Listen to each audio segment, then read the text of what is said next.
नमस्कार मैत्रिणींनो, आजची रेसिपी आहे चिरोटे. तर बघूया रेसिपी. तर इथं एक वाटी मी बारीक रवा घेतलेला आहे, त्यामध्ये चिमूटभर मीठ घातलेलं आहे आणि अकरी दूध म्हणजे निरसं दूध वापरलेलं आहे. ते घालून असा गोळा तयार करायचा आहे, घट्ट गोळा, आणि त्याला तासभर भिजवत ठेवायचं आहे. तासाभरानंतर खलबत्त्यामध्ये थोडं दूध वापरून हे चेचून घ्यायचं आहे. जवळजवळ साधारण मला ह्याला 10 ते 15 मिनटं लागली एवढा गोळा चेचून घ्यायला. तर तुमच्याकडे दगडाचा हा असा वरवंटा नसेल, तुम्ही मिक्सरवरती सुद्धा ऑन ऑफ करून हे असं पीठ तयार करू शकता. तर व्हिडिओ दाखवल्याप्रमाणे हे छान असं पीठ चेचून घ्यायचं आहे, जेणेकरून ते मऊ होईल. असा हा गोळा तयार झालेला आहे. त्याला आपण 5 मिनिट झाकून ठेवू.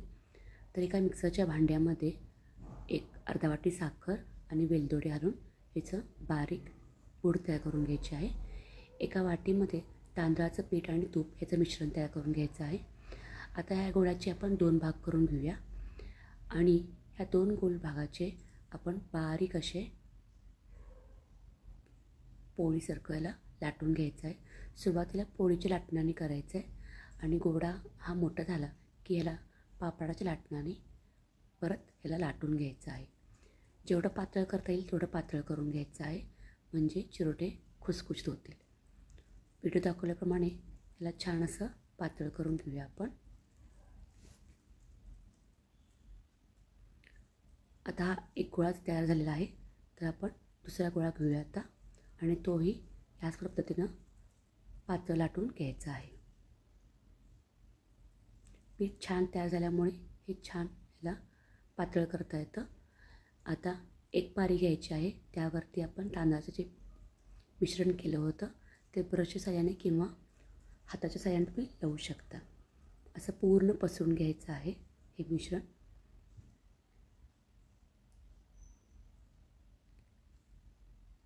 आता पसरून घेतल्यानंतर जे आपण दुसरं पान लाटलं होतं ते ह्याच्यावर घालायचं आहे आणि ह्याच्यावरती सुद्धा तांदळाचं जे मिश्रण केलं होतं ते वरती लावायचं आहे. हा पदार्थ करायला अतिशय सोपा आहे आणि पटकन होतो. तर हे पूर्ण सारण मी लावून घेतलेलं आहे. आता ह्याचे आपण काप करायचे आहेत आणि हे एकमेकांवरती फोल्ड करायचे आहेत. व्हिडिओ दाखवल्याप्रमाणे हे फोल्ड करून घ्यायचे आहेत. आता आपण बाकीचे पण कट करून घेऊया आणि असा मध्ये ह्याला कट करायचा आहे. हलक्या हाताने करायचं आहे, जास्त दाबायचं नाही. अशा प्रकारे आपण बाकीच्या सगळ्या पाऱ्या करून घ्यायच्या आहेत.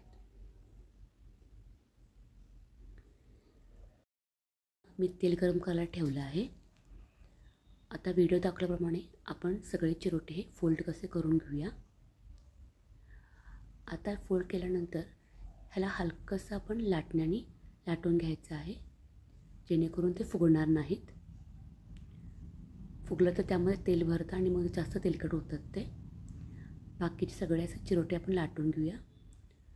तेल गरम झालं का चेक करूया. तेल गरम झालं आहे तर थोडे थोडे करून चिरोटे घालायचे आहेत.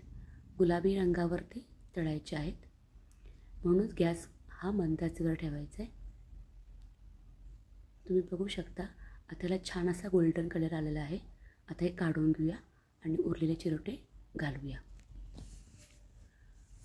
तर हे चिरोटे एकदम बिस्किटसारखे लागतात. हे साखरेच्या जे आपण सारण केलं होतं त्यामध्ये घोळायचे आहेत किंवा असं वरून हे तुम्ही घालू शकता.